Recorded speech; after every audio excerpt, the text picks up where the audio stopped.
Hello दोस्तों, एक question profit and loss का लेकर आया हूं। इस क्वेश्चन में बोला है कि किसी वस्तु को उसके वास्तविक विक्रय मूल्य के 2/7 पर बेचने पर विक्रेता को 24% की हानि होती है। यदि वो उस वस्तु को उसके एक्चुअल सेलिंग प्राइस वास्तविक विक्रय मूल्य के 55% पर बेचे तो उसको प्रॉफिट परसेंट कितना होगा।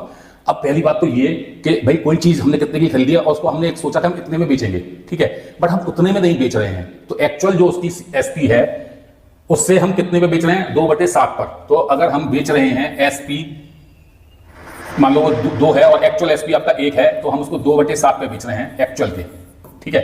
एक्चुअल एसपी के 2/7 पर बेच रहे हैं हम किसी चीज को।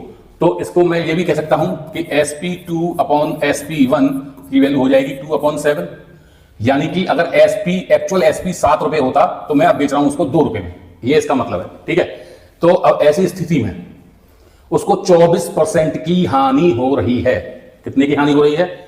यानी कि अगर इनका डिफरेंस 7 - 2 = 5 है, तो ये 5 जो पॉइंट है ये एक्चुअली 24% के बराबर हैं। 24% की हानि हो रही है, ठीक है।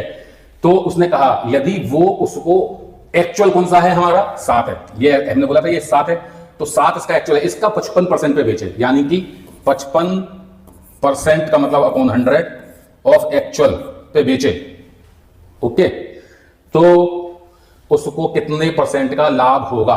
तो जाहिर सी बात है कि यहां एक बात और गौर करिए, सीपी अगर मेरा 100 है तो एसपी मेरा कितना आ रहा है? एसपी मेरा आ रहा है 24% की हानि पर इस केस में, तो वो हो गया आपका 76 के बराबर, ठीक है। ये SP2 जो है ये 2 की वैल्यू है कितनी? 76। तो 1 की वैल्यू कितनी हो जाएगी?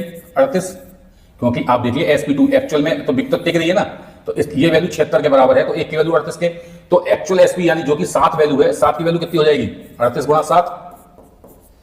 अब ये जो एक्चुअल है इसके 55% पे बेचना है, यानी 38 × 7 × 55% का मतलब ये वैल्यू आई नया वाला एसपी की। अब नए वाले एसपी में से इसको हम सॉल्व करें, पहले देखते हैं। 5 से काटेंगे 11 बार, 5 से काटेंगे 20 बार, और इसको काटेंगे 2 ढाई 10, और 2 से काटेंगे 19, और ये आपका आ गया 19 × 77, और ये आपका आ गया 1463, ठीक है, बटे 10 भी है नीचे, ठीक है, बटे 10 भी है नीचे।